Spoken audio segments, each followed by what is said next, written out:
Hi everyone, hope you're doing great and welcome back to this channel. I'm the host of Tillasel and today I'm joined by Reza Nikpur. This is the second episode in our cognitive psychology series where we will talking about topic of hope. The questions I will be asking today are actually questions that many of you have sent in. I will be bringing them up during the interview.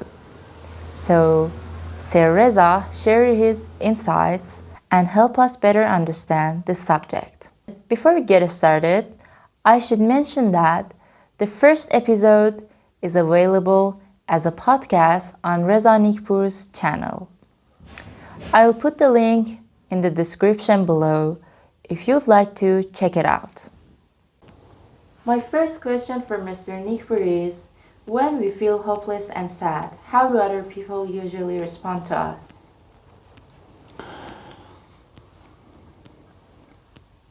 Let's be real for a second. A lot of people try to force hope on us.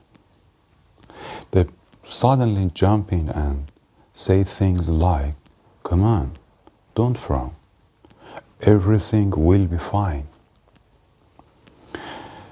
Or they start giving those cheap motivational speeches that sound like they copied them from a random Instagram page. But that's not hope.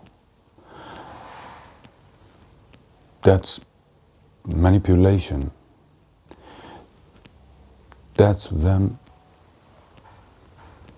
trying to boost their own ego by pretending they're the wise ones. It's not about helping you. It's about making themselves feel impotent. And honestly, sometimes being hopeless is better than listening to their nonsense. Because the words don't heal you. They insult your intelligence. They act like your pain is a small glitch they can fix with a quote. You'll be seen, right? Someone loses their job and suddenly a random cousin show up saying, "Don't worry, everything happens for a reason." Bro, what reason? Rent is due next week. Or someone is dealing with depression and people tell them, "Just think positive." As if the whole world is a light switch and you can flip your sadness off like a lamp. And what is the funniest part for you?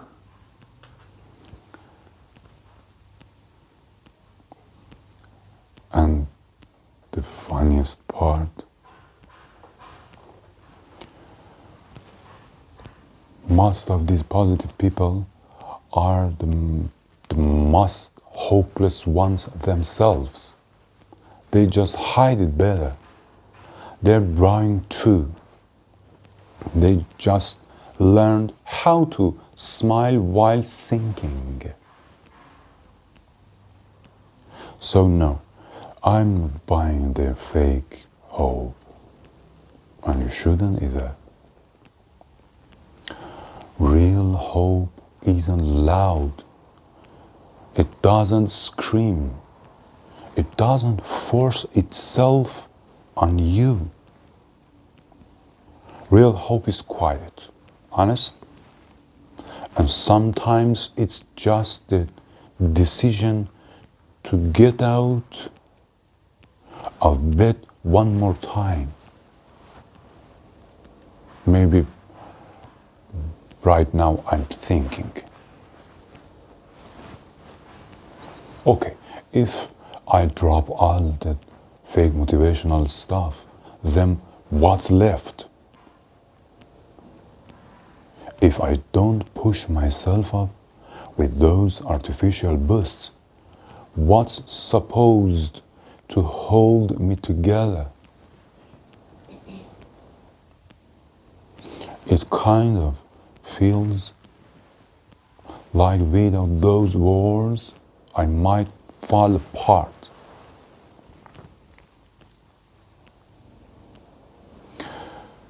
But then,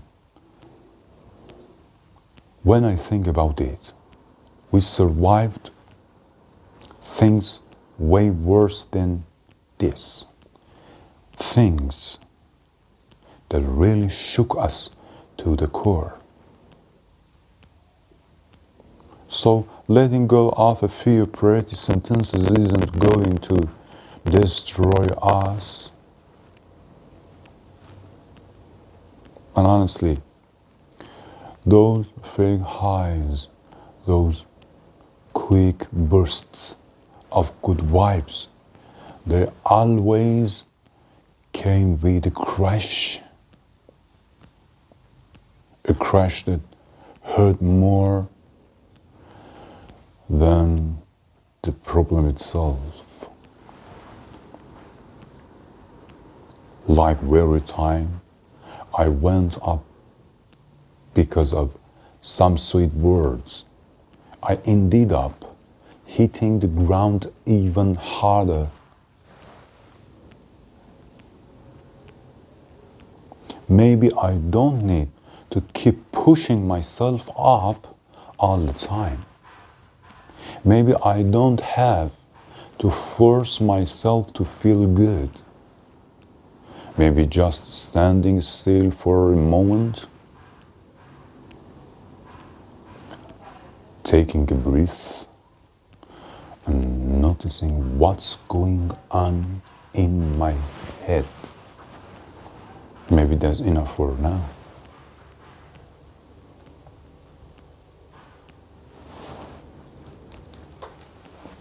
So what should we do?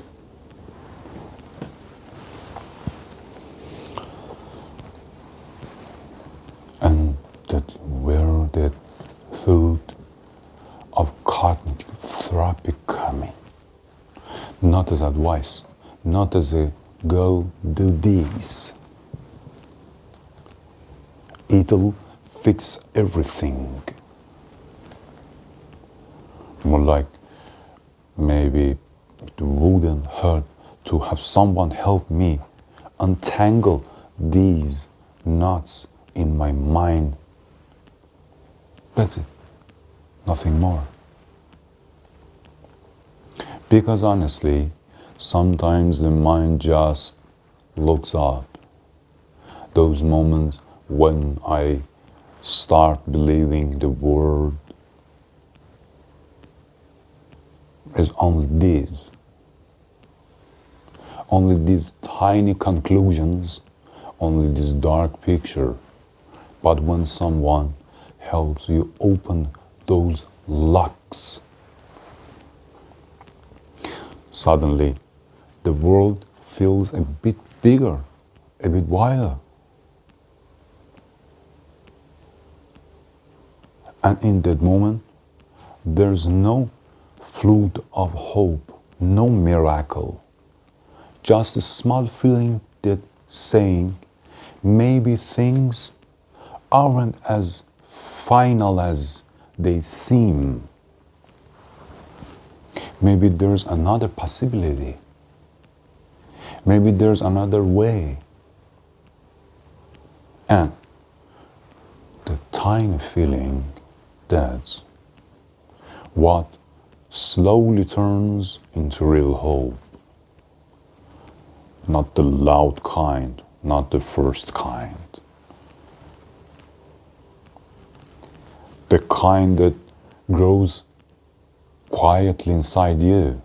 The kind that feels like your own voice finally coming back.